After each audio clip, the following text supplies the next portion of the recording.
Welcome to the Jaron Jarvis channel. I am Jaron Jarvis. Today, I would like to introduce to you, skin.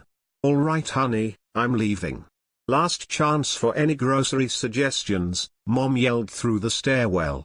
I cracked the bathroom door and poked my damp head out. I'm good thanks, I said, using a hand towel to finish scrubbing my hair dry. No wait, those little coconut chocolate cookie ring things.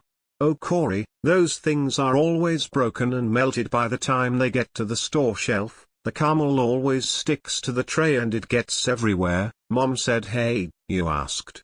I like them. Okay, we'll see. Be sure to walk Benny, he hasn't been out since this morning. Mom said fine, I will soon. Like within the hour, please. I said I will. Okay honey, I'll be back in an hour or so. Call me if anything comes up, Mom said as she fussed with her purse and made her exit. I sighed and threw my shoulders back in relief. Ever since she started teaching public school again, her schedule aligned with mine. I'm 18, a legal adult. I need my space, some alone time where I can just be Corey however I define him. It is a confusing time in my life. Not only am I applying to colleges, staring the SAT in the face, but also my dad moved out 6 months ago. It wasn't a huge shock or anything dramatic, it had been building up for years. Frankly, I'm glad he is gone, not in a macho Oedipus fashion, just relieved the tension made the house unbearable. Mom seemed to be adjusting to the new life pretty well, at least on the outside. Maybe we are in the overcompensating phase, but she seems to be treating me with a little extra respect these days. Is this respect totally deserved? I don't know. At my age, when my hand isn't on a controller it's down my boxers. I'll admit these are not the actions of a tactful man, a man of discretion or of a man of discernible tastes, but I'll play the part. I'll be the shut-in as long as it means Mom will leave me the house all Saturday afternoon and return with the snacks of my choice. Body spray clouds mixed with the shower steam making the bathroom's atmosphere dense and fragrant. I had no intentions of leaving the house, I just get wrapped up in the getting ready ritual. Odds were Kyle and Jeff wouldn't be able to hang out until later in the evening anyway, them with their stupid mall jobs. I'd have a mall job too if I had a car, but let's not get ahead of ourselves. Cars are expensive four-wheeled machines of death and if I was really honest with myself, I'm not ready to drive yet. Folded clothes rested in a pile next to the tub. I debated on getting fully dressed and decided the towel around my waist was enough coverings for the time being. It was definitely more freeing with a nice updraft from the floor vents. A sudden strike of embarrassment hit me like a lightning bolt. What are you doing? Who does that, seriously, standing over a vent with your junk all out? I shook the voices from my mind. I was alone, no one was here. No one was judging. Besides I wasn't doing anything. I sat on my bed and looked to my laptop on the floor with longing eyes. No, I'll wait a bit, can't seem too anxious, besides Mom just left and she could swing back around if she forgot something. Next to my dresser, my left-handed Gibson sat aching to be played. My hands needed something to occupy them. With no one to yell turn it down I could play as loud as I wanted. CGD I strummed and picked my way through the foundation of what could be a song. You're kind of getting better, you're not good nor ever will be great. You don't have the time or smarts to ever actually get great. You just play the guitar to hide how big of a loser you are. You think if you could get on stage and people will just fawn over you. They fawn over talent, not pieces of shit with who only know 4 chords. A popped string signaled the end of my practice. I put the guitar back on the stand and stared at myself in the mirror above my dresser. First focusing into my eyes and then I tried to look past them. I tried to escape my body by repeating this mantra: this is who you are, this is who you will always be, this is who you ever were, this is who you are. A tingling sensation rose up my back and a wave of calmness overtook me and drowned out the voices. I would not describe this feeling as good or bad, it more like completely neutrality. This ritual helps me center myself and shed the negativity from my head. The voices push further back in my mind with every breath. I contemplate on the large concepts like the oceans, or the universe, or rock beds. My entire life is a mere blip in their stories. No matter how burdensome my problems, the tides continue to come in and go out like they have for millennia. The voices began when I was about 11 years old. I call them voices, but it's really my own inner monologue with more of an edge. The thoughts were louder and most demeaning in the last couple of years. My mirror mantra was a lot more helpful when I was younger. Every year it takes more concentration and more time to achieve the trance, the quiet. I've never told anyone about this method of mine, not even mom or dad. Full admission of this very private practice would be sure to give the voices a field day of doubt. If I received my father's trademark frustrated shortness or mom's cunning conversation redirection, I would probably sink back gut first into where I am most vulnerable. Once I was completely level-headed again, I collapsed on my unkempt bed. I laid spread out with my arms and legs to make sheet angels. The stretching and ownership felt amazing. I love my bed. It's the only real thing I feel like is truly mine. Obviously, I didn't buy it, but nights of sleeping and days of lounging have crafted it into my perfect safe haven. It is an island separating me from the trials and toils of the outside world. Feeling much better, I mustered up the energy to grab my computer, and let's just say I started to feel much better physically. It's important to love yourself, right? I laid back, breathing a comfortably fast pace. I could melt into the mattress if only it let me. I felt warm and out of control, the way you feel when you stop fighting the ocean and just let the waves carry you. I closed the laptop and tossed it back onto the floor without any concern for its well-being. Benny started barking downstairs. He barked all the time. There was no reason to jump to my feet with alarm. I'd take him out in a minute and fulfill my duties as instructed. I just wanted to lay there a minute longer. My fingertips wandering aimlessly back and forth between my chest and stomach. Waves of relaxation radiated throughout my body with every pass. With a turn of my wrist, the smooth path of my index finger was interrupted by a pronounced peak. Without looking, I attempted to pick the teardrop-sized area with my nail. Dried skin, food crumb, some crust, whatever it was. The patch did not pick clean, it remained. I lifted my hand to reveal a circle of irritated pink skin that highlighted a centimeter-long bit of pale flesh that protruded from the slide of my stomach. I have never had a skin tag, but I had seen plenty on other people over the years to be able to identify one. Why now? Why here on my stomach? I rolled the pad of my index finger over the area, exploring it more thoroughly. It felt firm, much more dense than I expected from a skin tag. This new feature on my body deserved a closer inspection. My toes curled around the fibers of the carpet, my curiosity only heightened from view from the edge of the bed. I got up and pushed in the drawers to my poorly organized dresser. I leaned in, practically pushing my torso to the mirror. From this angle the tag looked actually longer. I saddled the numb with my thumb and index finger and felt the hard bit. I threw my whole body back in shock. It felt as if the disgusting little white bump twitched. Benny's ear-shattering barks grew louder and more frequent. Fine, I'm going, I yelled. Back in the bathroom I finally got dressed and gave my new little buddy another quick look-see in the mirror. Benny barked and scratched at the front door as he was a prisoner determined to claw his way to the freedom of sweet grassy relief. Chill out, Benny, I'm coming. Damn, I said, grabbing the leash from the end of the banister. I opened the door for our family captive and lead him to the backyard. The dog has no interest in the front yard, he much prefers the back. Maybe it was the scent by other animals or the noises cars made when driving by. I don't claim to understand the mindset of an elderly basset hound. I could not tell you what makes one patch of grass more appealing than the other. I only wished that he would hurry up. This abnormality on my torso was really starting make me nervous. My free hand would not stop rubbing the protrusion through my shirt, as if I would push it back down by toying with the thing. The skin tag sprung out of nowhere. I didn't notice it in the shower. It stood to reason it could leave as easily. Maybe I could put something on it like calamine lotion, that'll help dry out the skin, which works great on zits. On second thought, it's more like a huge wart, the freeze-away stuff. I could freeze the damn thing off. My finger circled around the bump of my shirt. I was deep in thought as I strategized discreet home remedies. If I have to cut it off, I better do it now before Mom gets home. There will probably be blood all over the bathroom. I really don't want to have to explain this whole thing. She'd probably overreact and call a doctor. It's really not that big of a hey Corey. How's it going?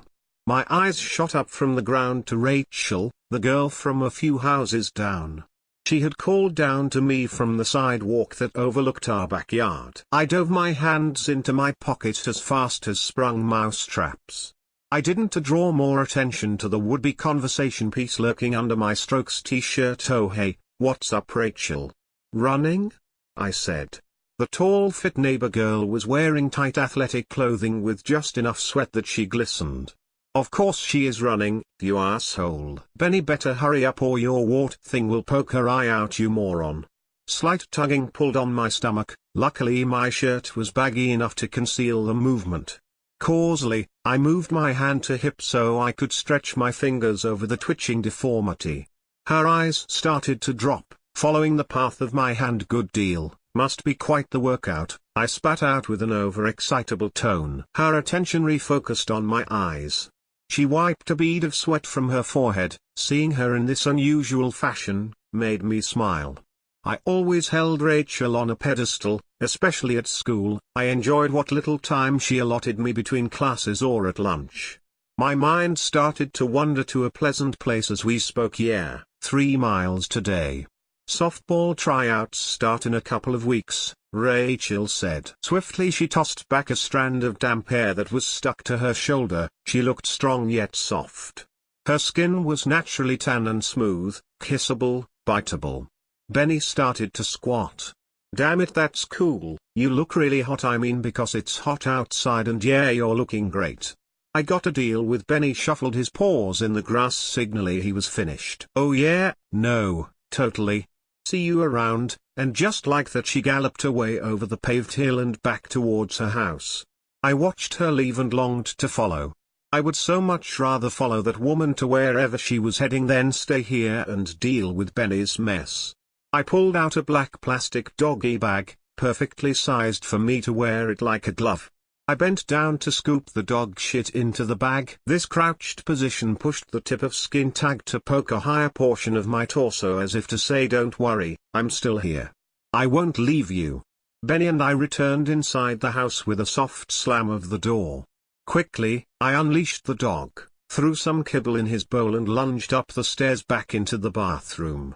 Pulling my shirt up, I could see the tag thing actually was longer, a ½ inch or so. I could actually pinch it with my fingers and pull a bit. Being an avid nail biter, it was difficult to hold on tightly, so I searched the cabinet for my tweezers. These bad boys were perfect for pulling the most stubborn of rogue hairs. They would job the nicely, I was sure of it. I took a half-beat to analyze the situation, and decided I could at least throw some isopropyl alcohol on it before attempting exaction. Once the tweezers and I were all alcoholed up, it was time to operate. At first I sat on the lid of the toilet so I could really get a tight grip with the tweezers. I lined the bugger up perfectly between the prongs and slowly started to clamp. The appendage swept loose from the hold. What the hell? I said. I blinked a couple of times to make sure my vision wasn't askew, then got back to it. Faster and more forceful on the clamp, I pinned the growth and started to pull. Again, the thing moved, only this time I was quick enough to recapture it, cause the pointed prong to slice a bit of the skin. There was blood. With my free hand I inspected the liquid that secreted. It was a pale gray and thick like turkey grave. I don't know what possessed me, but I raised the liquid sample to my nose. It smelled like purified swamp water and bile. My stomach swirled with nausea and disgust. Oh Jesus, what the fuck is this thing? I yelled out. If I wasn't entirely panicked before, I sure as hell was now. I poked the tag again and realized something was not right. I couldn't feel the teasers. That gray stuff didn't come from my body. Something wasn't on me, it was in me. Fear and anger overtook me. I gritted my teeth and started to pry the wiggling white skin bit. I drooled from pain and determination. The skin around the thing tore as I yanked. My own blood started to run down my stomach and leg, covering my hands in the process. The tweezers were starting to lose their hold, slipping off the squirming blood and grey-covered parasite. My eyes smashed clothes with the final hardness tug and slip of my hand. I collapsed on the floor, breathing through the intense pain and blood loss. I looked down to see it too had a racing heartbeat as it pulsed inside my wound like a giant disgusting flatworm. It now was a good inch and a half out. There were blue veins running all under its pale transparent skin. I laid there gritting my teeth, moaning and sliding on the slippery tile floor. I surprised myself. Given this particular situation, it was not my mom whom I longed for, it was my father's assistance and comfort, as if he, the account manager for a local bank chain, would have vast knowledge on how to deal with demonic parasites. Maybe he forgot to mention this was the sadistic last stage of puberty and could reassure me this is natural and everything was fine. I had just enough time to grab the towel I had thrown on the floor and wipe the liquids off my hands and psyched myself up in the mirror. Round 2 was going to be bare knuckles. No holds barred. This is my body, you little fuck. There is no vacancy, I said to the worm in my reflection. What are you doing? This thing is going to kill you. You're going to kill yourself trying to get that thing out. You are so stupid. Just go get someone who actually knows what they are doing. Don't think. I wrapped my hand around the parasite as it started to retreat back into my sternum. I alternated my hands as they continued to slide off, like climbing a greased-up rope. Every tug dragged more of the parasite's body out of my own. Teeth bared like an attacking dog, I slipped the tip of my thumb in between the thing and my skin and pulled back to enlarge the hole in my stomach. Don't go into shock, don't pass out, come on Corey. Fuck. I was Arthur and the Stone, and this was the most disgustingly morbid Excalibur to ever be pulled. With a fury-filled howl I pulled the pus-coated worm-like parasite from my gaping wound. Stringy arms with disproportionately large claws lined the veined sausage body. It had 2 obsidian orbs for eyes that had never seen light until now and a mouth with dozens of sharp little teeth. It let out a chitter and hiss of aggression and I dropped the foul thing to the tile. It bounced and scurried under the shower curtain. I laid on the floor in a pool of blood, spit, and gravy. My eyes fixed on the curtain, waiting for the creature to have its final attack on its former landlord. I steadied my breathing, and readied myself for a counter. The curtain shuddered. My mind blade sharp. The bathroom door swung open, my mom stood in the frame. Oh my God, Corey. Her screams, terror only a mother could afford for her child.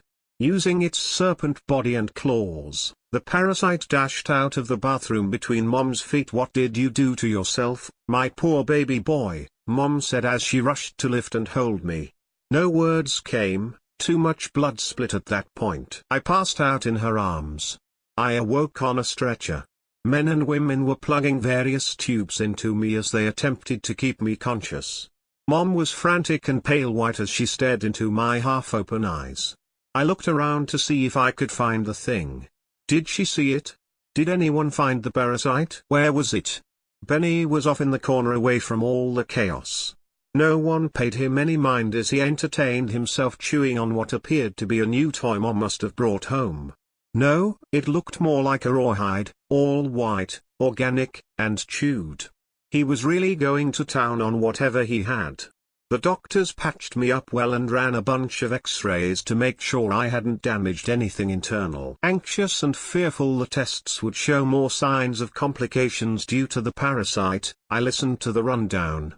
The doctor assured my mom, dad, and I there were no major lacerations to my organs and that most of the wounds were external. My parents sat with me in the hospital and tried to console me. I tried to explain that I had a skin tag and I was simply trying to remove it. Could they ever possibly believe there was some nightmarish parasite growing inside their son? I didn't think so, at least not now, not in the heat of the moment.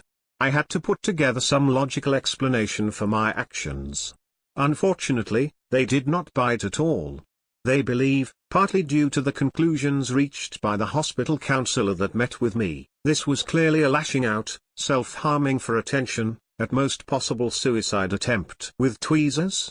Honestly, Mom and Dad, I wasn't trying to kill myself with tweezers. Who does that? I swear, It was a skin tag that just got out of hand. I pleaded for my sanity. Look, I know I have been through a lot recently, but this was real. This happened. If only Benny hadn't eaten the damn thing. I was under suicidal prevention observation for the rest of my stint in the hospital. The only alone time I got was using the bathroom, and even then someone waited outside for me to come out and plop me back into bed. Above the sink was a 6-inch mirror. This is so demeaning. I just want to be left alone. Is that so much to ask? I'll get through this. It's all just a moment in time. I'll be home soon. I breathed and enjoyed the cramped little solitude. My next non-familiar visitor was welcomed surprise. Rachel had witnessed the emergency response vehicles outside the house. She was sweet to swing by the hospital and keep me company.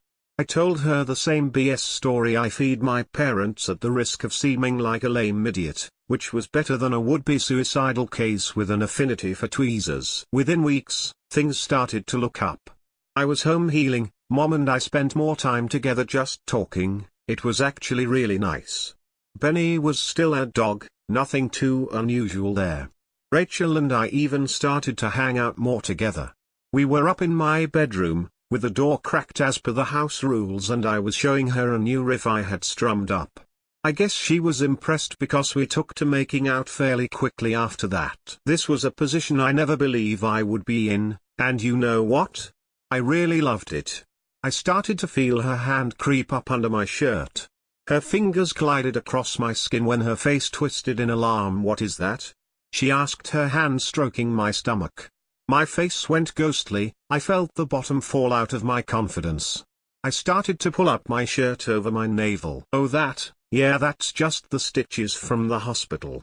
They come out in a couple of days, I said with a sigh of relief. Oh, that's good. They look kind of gross and painful. Sorry, Rachel said. They do, and they are. It's all good, I said. Well, on the bright side, you'll have a pretty badass scar. Scars are cool? Scars are very cool, she said, and dove in to resume our make-out session with renewed energy. I moved in on her shoulder, kissing that soft tan skin, and started to glide my own hand up her stomach. My eyes shut tight as I enjoyed the warm smoothness against my lips. However, this was not the same feeling my hand was experiencing. Her stomach felt like a tablet of animated fleshy braille. I jerked away from her shoulder. I must have had a confused expression. What's wrong? She asked.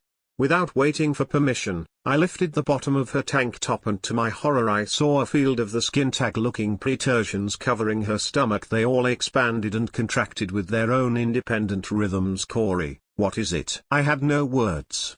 I could only stare with unfiltered fear in my eyes. Corey, you're starting to scare me.